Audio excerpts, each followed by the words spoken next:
All right, everybody, I am super excited to have my guest on today. And thank you so much for being here on the Successfully Unemployed show. Now, my guest today, I've known him for a little while now. He is a fantastic investor. He's also a great guy, a normal, ordinary guy just like us. And I'm bringing him on because he has figured out a way to do land investing and invest in real estate. And I want him to show you how he has done that, how he's become successfully unemployed. So, Seth, I am so glad that you're here. Thank you so much. He has the website called RETipster.com. Seth, it's fantastic knowing you, and I'm really, really glad to have you on the show. Yeah, thanks, Dustin. Thanks for having me on. It's good to be here. All right, man. So I'm going to jump right into it. How Sure. do you make money so that you can be successfully unemployed? Like, what is your business model? I know it's land investing. What can we learn from you? Like, how do you do it? Yeah, absolutely. Well, I've actually got a few different things going on, but the first thing that I ever really figured out and got success in was the land investing business. And part of why land worked for me, the first time I heard it, I was just like, what? Land? Like, I don't get it, And I think that's what a lot of people think when they hear about just dirt. But the reason that land worked so well, as opposed to every other type of real estate I had tried to work with, is because land, it's actually very easy to find land deals in almost any market. And when I say deals, I mean like paying anywhere from like 10 to 30% of market value for that property. So I'll just give you an example. When I first got into the business, this was back in 2008, and this was in Michigan. So pretty much the worst state to be in at one of the worst times economically in the country's history. So things were not going well. And I was able to get a list of property owners in a county near me. And this wasn't just any list. It was a list of people that had delinquent taxes on their property. So for one reason or another, they were about 1 to 2 years behind on their property taxes. And I sent them all a postcard and just said, hey, give me a call if you want to sell your property. I'm looking to buy land in your area. And a lot of people called me. And the first property that I bought, this was a half-acre vacant lot that I bought for $331. So very, very cheap. Most people can find that kind of money sitting around if they need to. And I sold this thing 11 days later on Craigslist for $1,900, which, that's a nice paycheck. That's not like quit your job money, but that's an awesome profit on only, a few $100. And I realized when I went through the process and I didn't have to take out debt for this. I was able to do this from home. I didn't have to make any crazy risks or anything like that. And I just figured if I do a lot more of this, or if I find bigger versions of this and just buy bigger properties with the same model, I could do pretty well. And over the years, I've done several hundred deals like this. When I was getting started, it was mostly a little, rinky-dink lots like that. But these days, it's much more substantial properties. And, the great thing about the land business is that if you don't want to, you don't have to go into debt at all. And, honestly, I haven't seen one of the properties that I've bought and sold in years. Most of the properties that I work with are in states that I've never been to before. So it's not like I need to be driving and inspecting these properties with my own eyes. There's no tenants involved. There's no contractors involved. It's a pretty cut and dry thing for the most part. Compared to every other type of real estate, it's much more two-dimensional in nature. And because I'm buying land for so cheap, I don't really have to do anything to change the property. I don't have to improve it. I don't have to alter it in any way. I could, I guess, if I wanted to, but I don't need to because I'm just getting into these deals with so much free real estate equity. So it really just comes down to understanding where and how to find these motivated sellers. And it's actually not that hard if you know where to look. So before we go into, because I know we're going to get into the step-by-steps, I love that idea, especially when you're doing, $391, correct? $331. $31 to buy a piece of land. I'm dumbfounded thinking that, especially in 2008, it's wow, I would think it'd be a much different scenario, but you made money on it, which is fantastic. Now, take us back before you bought that first deal. What type of job were you working? How did that make you feel? I'm thinking, when I was working a job, like, man, I wanted to quit. I wanted to basically be my own boss. What was going through your head? And then take us in the process of getting that first deal. Yeah. So, my first real, I guess notable job out of college was working as a kind of like a glorified credit analyst for a small business financing company. So I was kind of an office rat, and I was a pretty soft-spoken person. So a lot of people, I don't think they thought much of me, honestly. I wasn't like they didn't think, oh, that guy's going places. I was kind of just kept to myself. And I think they probably found me pretty boring, to be honest with you. And I just remember feeling like, is this it? Like, is this seriously my life? Like, is this what I was put on this earth to do? And I didn't really know what else to do. I knew I wanted to make a lot more money, and I didn't really want to be employed, but I didn't really know how to get there. And I spent a lot of time trying to look into like flipping houses and buying rental properties. But at the time, all I knew was looking on the MLS. And back in like 2006, 2007, seemed like it was impossible to find cash flowing deals in my market that would make sense. And so, basically I was going about it pretty much the wrong way. I didn't really have a competitive edge or know how to get into these deals. And so, when I finally discovered the land business and started doing that, it was just this incredible breath of fresh air with this realization, like, maybe I can do something more. Like, maybe I can sort of do what I wanted to do in life. And to me, it didn't really matter what the vehicle was necessarily. Like, it didn't have to be land, but that was just the first thing that worked and the first thing that I didn't relentlessly fail at every turn I took. So, so I just remember feeling sort of, I don't know if hopeless is the right word. I wasn't like miserable in my job. It's not like I hated it, but it just wasn't like, it didn't. You were being fulfilled. Like, it wasn't something that you valued. Yeah. It didn't make my heart sing necessarily. So, yeah. So from there, you get your first deal. Now, did you do this all on yourself? Did you do any, we don't have to get into it. I just was curious. Did you learn? Did you read any books? How did you figure out how to do this land deal? Yeah. Well, the whole idea of the land business, and not just that, but maybe even more importantly, the list, or how to get lists like this, came about by taking a course that came out back in 2008 about land investing. So it was very much, I would not have just thought of this on my own. It was getting inspiration. And, I found out about that by hanging out in different real estate investing forums, and by the grace of God, I came across this business model, and yeah. That's Amen, man. So from there, we're looking at now you're going to start scaling, where you're going to be able to make more money to eventually where you can quit that job instead of doing something for somebody else, making them money. How then are you able to scale that business to build it up to where you can be successfully unemployed? Yeah, totally. Well, in terms of like, how you do more volume and do more deals, I know for many people who do the land business, a big part of what makes it so great is seller financing. And what I mean by that is, when you buy these vacant land properties, you just pay in cash the same way you normally would. But when you're selling them, one option obviously is to just sell for cash. Just somebody pay me $10,000 for this and you can take it.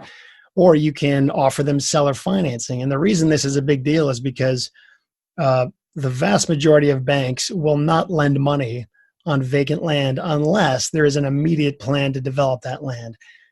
So a lot of land buyers, they don't really want to develop it. They just want to buy the land. And if you don't offer them seller financing, and if they don't have the cash, they can't buy it. So by offering them the ability to, maybe pay $1,000 down, and the other $9,000 you can pay back to me in payments over the next 3 to 5 years. And, you can also charge interest for that and basically do a land contract or whatever the state laws, help to make sense in your state, because every state is a little bit different with seller financing. But the idea is, you buy the thing super cheap, you sell it with seller financing, you can set it up so that as your down payment, you're getting most, if not all of your money back. And then for the next 3 to 5 years or however long you want to make it, all those payments are like pure profit. It's not like you're using that money to pay off a loan or anything. It's like, it's pure profit. It's pretty cool.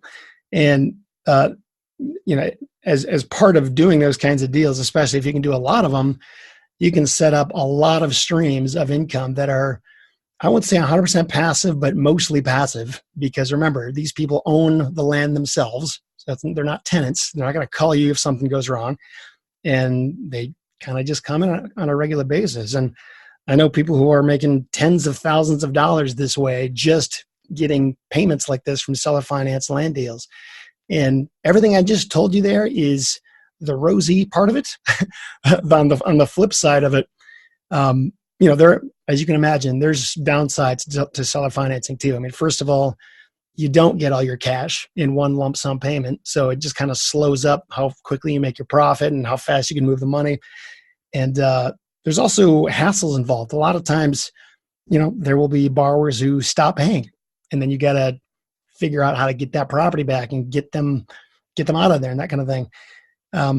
There's also like the paperwork side of it. Every state has, basically a sort of a standard template almost that you need to follow if you want to have the control that you should have as that lender on that property. So there's a lot of moving pieces. To just say, do seller financing, like there's a lot that lives inside of that. So I don't think it's the right fit for everybody. I actually don't do seller financing much on my deals anymore just because they're kind of a hassle. But I mean, if you really wanted to take this full time and not just replace a job, but like literally get rich off of it, I mean, seller financing in a lot of ways can be a very key component to that. So like it's worth fighting those battles if you want to, really take this to the full tilt. That's great. And so as you are doing that, as you're building your business, you're scaling it up, seller financing is an option, but you said you've done hundreds of these deals. Now, how did it work out with your wife and talking to her about, hey, I'm going to quit my job or I'm going to continually just do this? How did that conversation go? Yeah. Well, one of the really cool things about land investing, another reason why it was able to work for me, is because you really can make a full-time income on a part-time basis. Like, pretty much back when I first started, I probably put like, I don't know, at the very most 20 hours a week into it. Like literally it ate up all of my nights and weekends. These days it's more like 5 hours a week. And like, that's enough to make more than my old day job was paying me. If you know how to automate different aspects of it and, focus your time on the most profitable things, you can totally do that. So for me, I've been able to basically generate a full-time income from land. And then also on top of that, run RETipster.com, where most of the stuff that we put out there is free, but we very strategically monetize certain things that we feel make a lot of sense for our readers to know about. So it's a very non-salesy kind of thing where we try to just overwhelm people with value. And between the blog and the land business and rental properties and things like that, it was more than enough money to make it okay. And I was actually, I remember back when I pulled the trigger to quit my job, like I was kind of scared to do it just because I had never done it before. It was a very unknown territory. It felt like, am I really allowed to do this? Like, do I really deserve this good of a life? That kind of a thing, just second guessing myself. But my wife was like totally cool with it. So, and she's like a very, very, does not like risk, kind of apprehensive against doing anything crazy like that. And the fact that she was okay with it, that was a good sign that like, this must be fine, because, she wouldn't be okay if this was a problem. That's awesome. Now, I love that because my wife was very, very hesitant. It took me quite a while before I could quit my job because I was buying rental properties one by one, and it was probably about 9 years after I started that I finally quit my job. And my wife was really encouraging, but the reason why she was encouraging because for the last 9 years I've been building the business. She sees the recurring income coming in because it's passive. Yours is different. You have to get another deal to make more money, and then keep doing that over and over again. Now, let's walk through the process. Let's say I am brand new, very, very brand new. I've never done any land investing at all. How should I start? Like, what's the first place to start? And then walk me through the process to getting my first deal. Yeah, well, I think if you're starting from absolutely nothing, the most effective way and just widely, accepted way to start drumming up business and start getting deals is through direct mail. Not that there's not other ways to do it too, but direct mail is pretty much the most scalable way to do it. And it doesn't require a whole lot of your time. You don't have to waste your time with tire kickers and that kind of thing. especially if you're sending respondents through the right kind of funnel and that kind of thing. But I would say the first step is to figure out where you're going to get your list from. These days, most of the lists that I work with come from a service called datatree.com. You can actually get a discount on their service through, I've got an affiliate link with them. What is that? I know you do. So I want to put that in the show notes. What's that affiliate link? Yeah, it's just retipster.com/datatree. And that'll give you a discounted access to it. But anyway, whether it's datatree or something totally different, just find a data service that lets you very clearly filter certain types of property owners that you want to be on your list, depending on which state and county you're working in.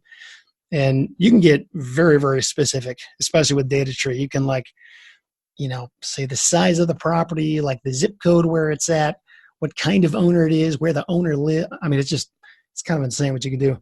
And the reason I say to get a list like that from a data service is because it's probably the easiest, most efficient way to do it. The way I did it when I got started was I got the delinquent tax list directly from the county. And I think the response rate can be great on that. It's a very effective list. But getting it from the county and then working with what they give you can be a real mess. Was it a text file? Sometimes it is. The one that if I get a text file, I can usually convert it to an Excel file pretty easily. But ideally what you want is an Excel file or a CSV file that lets you highlight and delete and scrub the list pretty well so that you can remove duplicate owners and just basically get the wrong people off the list.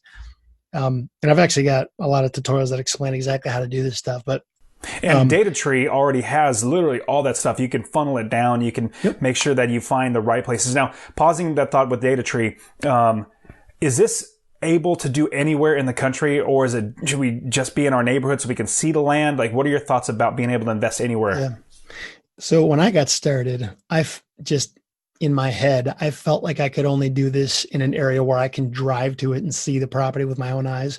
So that was how I started. And I think there is some value to that, just in the ability to see it. However, knowing what I know now, absolutely not. I do not think that's necessary. I think it's probably better to figure out, what are the good markets where it's going to be easier to sell these properties and just do that rather than feeling like you're shackled to your own backyard.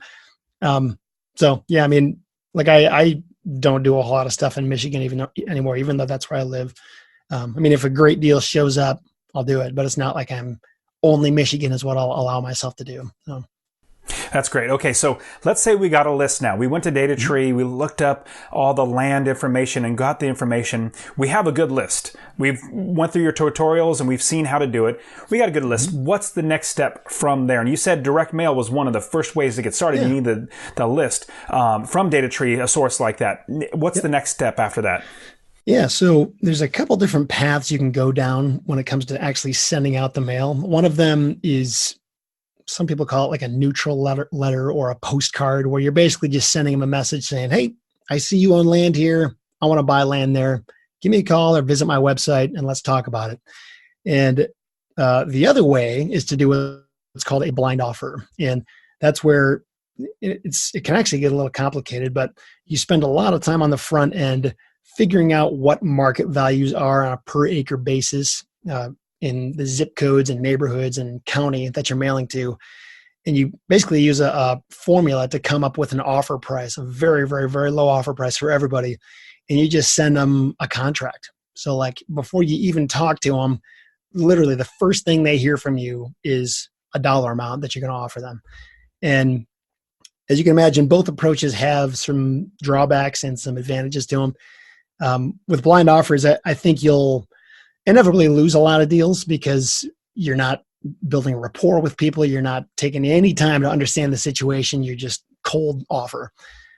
However, it's much, much, much more scalable. And it also, given that, your buying price, if you end up buying from anybody, it's going to be a very low number, no matter what. So it's like, you might as well just eliminate any confusion and just let them know right out of the gate, this is what you should expect if we do this. And if they decide they hate you and, they don't want to talk to you, then fine, let's not talk anymore. Whereas with a postcard, it does give you the chance to understand the situation and maybe offer a little more if the property warrants it. but it's also going to chew up a ton of time in doing that. So I think if you're somebody who has plenty of time to spend on that, then the postcards can certainly make sense. That was what I started with, and it did make sense for me. But if you're short on time and if you have more money to spend, then blind offers probably makes more sense for you. So do you normally do blind offers now, or is it a combination of both?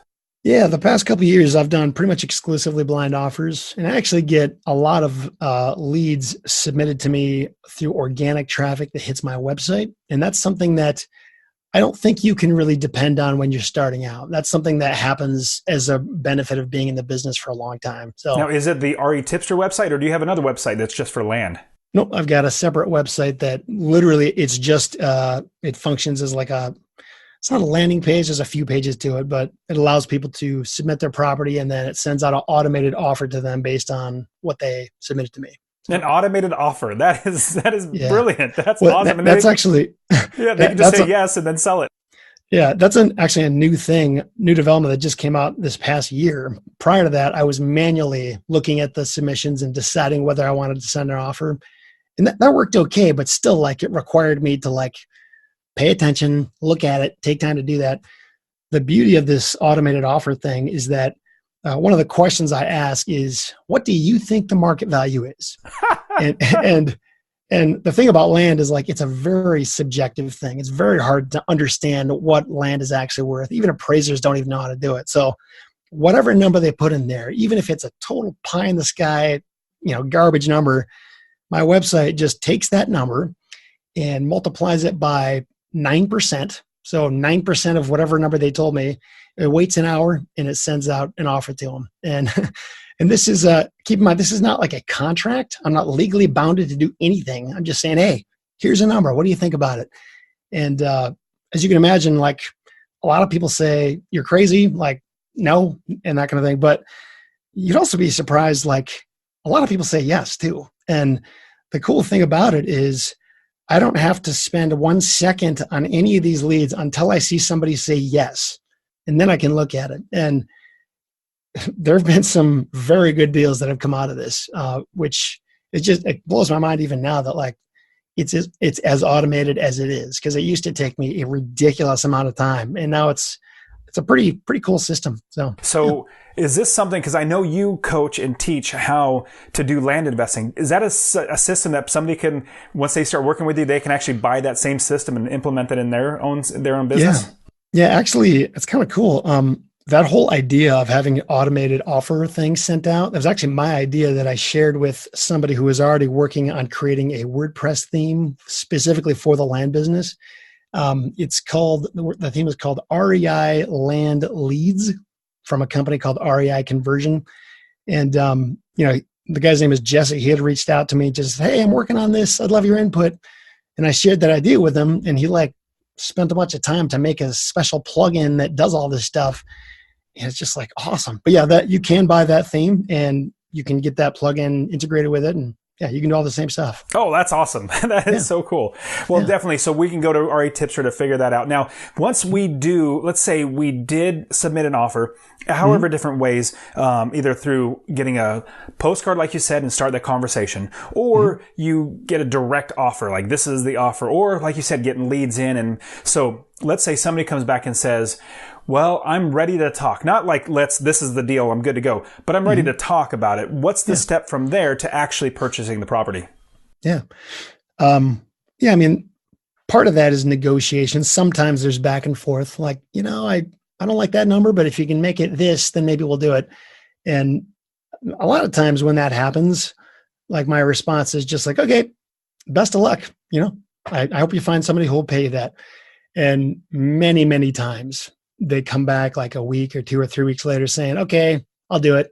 Because they realize, like, it does take a little bit of know-how to sell land and tap into the right audience, which is, so it's not that hard. Like, I could totally tell you how to do it, but the average person doesn't know that.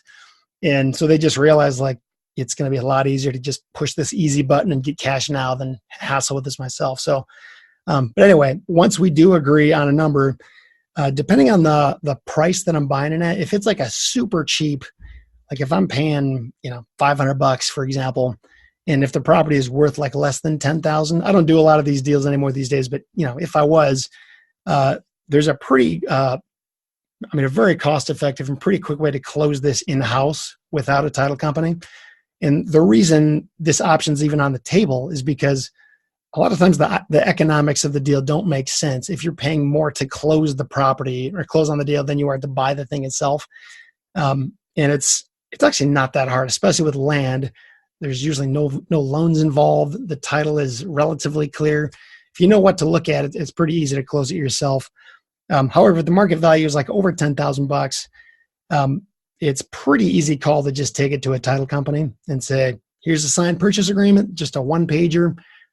Go ahead and close it for us. And you probably have experience with this too. Some title companies are awesome. Some of them are terrible, and they usually take a lot more time than it would take to just close the thing yourself. But it still takes a lot of work off of my shoulders because they can just fiddle around with all the mundane details and make sure it's being done right. And they can handle the exchange of funds and stuff like that. So depending on the price, it's either a self-close or a title company. And then, then once I own the thing, it's just turn around and try to sell it as fast as you can. And that's just all about knowing where to post listings and where the most eyeballs are that are looking for land and that kind of thing. For me, the first thought comes to Craigslist. Like, okay, the easiest one to put on Craigslist. Now, I know also Facebook Marketplace. I don't know if that's great for real estate, but I know Facebook Marketplace is also taking off, or people are getting used to that. But those are two that come into my head. Or am I hidden, Mark, or is there other places that are better? Nope, you're spot on. I think Facebook Marketplace is actually probably even a bigger deal than Craigslist these days. Back when I got started, Facebook Marketplace was not a thing. Like Craigslist was the main platform. And it still is pretty effective, but the benefit with Facebook is that a lot of people are already there anyway. Whereas with Craigslist, it's like they have to go out of their way to go there and look for it. So yeah, definitely. And Facebook and Craigslist, really, they both have their quirks, things about them that are really annoying to deal with. But inevitably, a lot of exposure can come for free out of both of those platforms. Another one worth doing, I think, is Zillow for sale by owner. It's really easy to create a free listing and put it on there. There's a lot of other ones too, if you're willing to pay a little bit of money. I know like Land Watch. What are some of the other ones? Land Century. There's Lands of America, Land Farm. There's lots of different paid websites that I'm not convinced it's worth it. I know a lot of people do it and they pay for it and they do get results. But a lot of times if you've got a good deal, like it's going to sort of sell itself, especially in the right market. And I don't know, maybe it's because I'm a cheapskate or something, but I just haven't made a regular practice of putting it on those paid sites. But those options are there if you really want to get more eyeballs on it. Yeah, that's fantastic. Now, once you do that, you have to go through, I like what you explained about the title company, because that is something that you have to be concerned about actually closing. But that's something that you also talk about on RETipster. So I want people to go check out your site. Now, I want to jump into the rapid fire round. Now, in the rapid fire round, we're going to be talking about quick questions that are going to be, you're going to be able to come these off the top of your head. So it'll be pretty simple. So in quitting our job and becoming successful and employed, we're not working 40, 50, 60 hours a week for somebody else. So hopefully we have a little extra time that we can give back. How are you giving back to make the world a better place, or the people around you, or your realm of influence? How are you giving back to make things better? Yeah, sure. Well, I don't want to sound braggy or anything, but there's so I do a lot of volunteering with my church. I'm like one of their head videographer people, and it's actually kind of cool. Doing like amateur video work is something I've gotten into a lot while running a blog. It's really fun. Like I love it a lot, and it has a lot of nice side benefits too. Like whenever I go on a family vacation, like we may get amazing videos out of these things. Like they're really cool and fun to do. And I'm also able to serve my church in that way. So that's pretty cool. We also sponsor a number of kids around the world through Compassion International and World Vision. So do that kind of thing. And I think really just like with my own family and like my children, like I'm around, like if they need me, I'm there. It's not like I can't be accessible or anything like that. And I try not to do this, but like even just on the fly. It's like, hey, let's just take the morning off and go ice skating down at the park or something like that. It's like, that's an option for me. And it's, I know what it's like to not have that freedom, which means I also know how great it is to have it. And that's been a pretty amazing thing. So, I completely agree. Good for you, man. And I think, I live in Arizona. Thinking about going to a park and go ice skating, that's not, that's nowhere near going to happen. Yeah. Okay, cool. Now, what advice would you go back and give your younger self? Before you started, working, doing land, even before maybe you started working a job. Give us one advice that would help you. Could be in business, could be in life. Give us one piece of advice that you would give back and give to yourself, your younger self. Yeah, that's a good question. I would say try it one more time. Are probably the words I'd say to myself. And the reason I say that is because there's a lot of things that I've been able to do in life. And the only reason I've been able to do them is because I just relentlessly kept trying and pushing forward. And like, I totally felt the burnout and like, this is never going to work, and just a lot of self-defeating thoughts. But like, for whatever reason, the way my brain is wired, like I'm okay just sticking my head down and just plugging away for countless hours until it works. And I think it's because of that I've gotten anywhere. A lot of people can't or won't do that. And that's why they don't really, get that far, because they just kind of give up at the first sign of stress. So I think just the ability to keep going. And don't get me wrong, there's been times I haven't done that. Like there's lots of things that I've just decided I don't want to fight these battles. This is too hard. I've got other things to do. But just realizing that, nothing great is going to come easy. And some things you just have to work hard at and just slog through it until you figure it out. And that's a valuable lesson. That's a great lesson. I don't give up very easily. In fact, it takes a lot. I'm pretty stubborn, I guess, is what it comes down to. So because I'm so stubborn, I just keep doing it until it actually works. Yeah. So that's a great point. Now, if there's one piece of advice you can give to somebody who says, you know what, I like what Seth's doing. I want to start investing in land. One piece of advice that you haven't shared already that would get them started investing in land. Yeah, that would get them started. I guess I would say, well, everybody sort of has to have their own reason as for why they want to do this. I know for me, I wanted a lot more freedom. And ultimately the way that I saw that happening was by making a lot more money from something that wasn't my job. And I, when I saw that land actually worked after I had failed at so many other things, like that really lit a fire under me and helped me see the validity of it. And so I guess like part of it is every person needs to see it for themselves. Like they need to experience one of those wins. I remember like the first time I got an accepted offer in my mailbox, and it was just like, oh my word, I cannot believe what just happened. And just like having those moments really helps. It makes it much easier to keep moving forward. So I would say like, go through the process at least once, preferably 2 or 3 times, just to make sure you're trying it and seeing if it works. And because I just think like once you experience that, like I won't have to convince you. Like you're just gonna know this is the thing. And for a lot of people, it doesn't necessarily happen on the first time. So usually when I started my first direct mail campaign was 106 mailers, which is not a lot. I wasn't even really expecting anything to come out of that. It was more just like, let me dip my toe in the water, see if anything happens. And I had gotten like a 6% response rate on that. And so I realized like, okay, people are getting this, they're reading it, they're doing what I tell them to do. Like things are going to happen if I bump this number up. So sometimes that helps a little bit, is to like ease into it and kind of sell the idea to yourself based on your own experience. I love the idea of getting that first win. The first time, buying my first rental property and going through all that process was a lot of work. But that first paycheck that I got, I think it was like $300, or a paycheck. It was like a rent check that was above and beyond all the expenses. It was $300. That was just pure profit in my pocket. I thought, wow, that first win. And I said, I'm not going to do anything else but this ever again. And so that's when I got to 30 plus properties, and now I just have money rolling in. It's just such a blessing. So what is 1 or 2 different tools that you're using in business or in your life. It could be an app. It could be, I don't know, a power saw. I don't know. What tools are you using in your life that we can use to make our lives better? Oh man, there are so many things I could talk about here. Just trying to think of the first thing that comes to mind. They're probably pretty basic things that most people know about, but Slack is something that I use constantly, like every day, to communicate with various people, both on my phone and on my computer. It's just like rather than texting and emailing, it's an easier way to just keep all communication in one spot, and it's easier to find things. So for me, Slack has been a huge deal. Man, what else? I think probably something as simple as like Trello.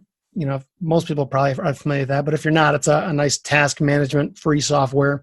You can kind of drag cards around a board and just keep track of where different things are at. So yeah, I guess those are the first things that come to mind. Perfect. Yeah. Perfect. So what is one nonfiction book? It could be a business, it could be life, it could be anything, that can help us as readers to learn how to just be a better person, how to do business better, or anything like that. What's one nonfiction book you would recommend? Yeah, this is an easy one because I just read this about a month or so ago. It's called Crucial Conversations. Have you ever read that book? No, I haven't. Oh my word. It's like one of those, for me, it was just like a life-changing book. I actually got the audio book and was trying to listen to it while I drove around and worked out. And I found myself having to stop it like every 3 to 5 minutes to like take notes on what I heard because it was so valuable. Just like, and the premise of the book is, when you have conversations that are very important, whether it's a confrontation or telling somebody they need to do better at something, or you disagree on something, basically like the hardest conversations in life. How do you navigate through that without like making enemies out of people, making people hate you? Like how do you make everybody walk away from that conversation like feeling better, like improving everyone in the process?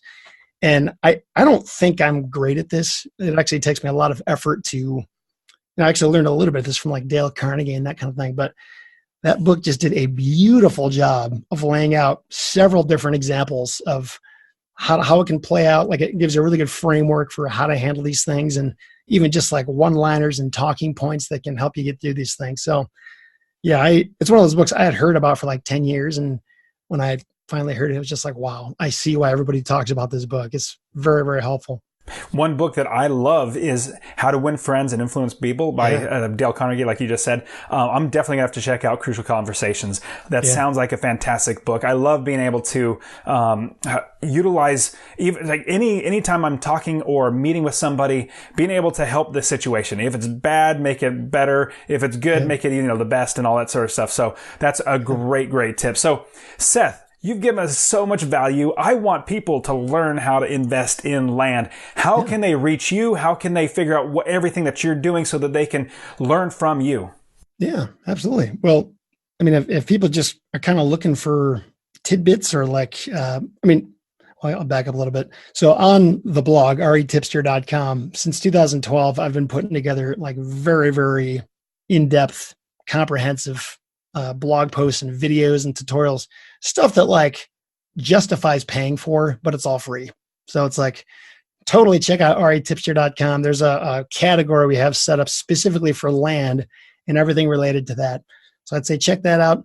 If you want like a full-blown A to Z course that teaches like everything you'll have to know to get in the business and start the business and, grow it and that kind of thing, there's a membership site we set up specifically for that. It's at retipster.club.